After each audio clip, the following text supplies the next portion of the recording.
नमस्कार दोस्तों, आज आपका फिर से स्वागत है शॉर्ट क्विक अपडेट वीडियोस में। आज हम एक करंट के टॉपिक के बारे में बात करेंगे। आज हम बात करेंगे the government of national capital territory of Delhi amendment act 2021 के बारे में। आइए आसान भाषाओं में जानते हैं इस एक्ट के बारे में।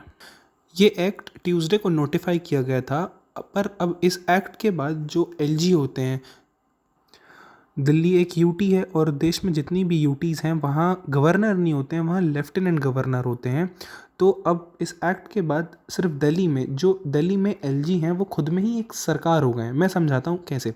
केंद्र सरकार द्वारा अधिनियम में बताया गया है कि लगभग 80 डिपार्टमेंट्स एलजी अब डायरेक्ट गवर्न कर सकते हैं, और गवर्न करने के साथ साथ जो दिल्ली सरकार है, जो वर्तमान में केजरीवाल जी की सरकार है, अब वो अगर कोई बिल पास करती है विधानसभा में, वो बिल होल्ड कर सकते हैं या कैंसिल भी कर सकते हैं।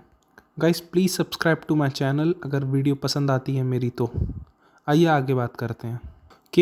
केंद्र सरकार के गृह मंत्रालय ने एक नोटिफिकेशन जारी किया और उसमें कहा गया LG is an effective in charge of union territory Delhi. अब अगर दिल्ली सरकार को कुछ भी काम करना है तो उनको एलजी साहब से परमिशन लेनी होगी। इसमें health, social welfare, tourism, anti corruption और बहुत सारे ट्रांसपोर्ट डिपार्टमेंट्स और बहुत सारे मुख्य डिपार्टमेंट सब कुछ इंक्लूड हैं। एलजी अब सीधे डायरेक्शन पास कर सकते हैं ऑफिशियल्स को without asking the local government.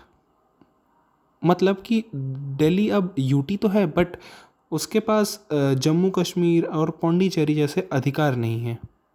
ये बात तो हो गई इस एक्ट के बारे में। इस एक्ट के पहले कैसा था कि पहले public order, police and land central government control करती थी और बाकी के जितने भी कामकाज होते थे वो दिल्ली गवर्नमेंट संभालती थी। बट अब आफ्टर दिस न्यू एक्ट अब दिल्ली गवर्नमेंट को कुछ भी माइनर और मेजर चेंजेस करने हैं तो उनको पहले एलजी से पूछना होगा, तभी वो उसके बाद काम कर सकते हैं।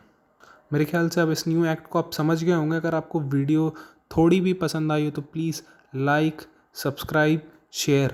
Thank you.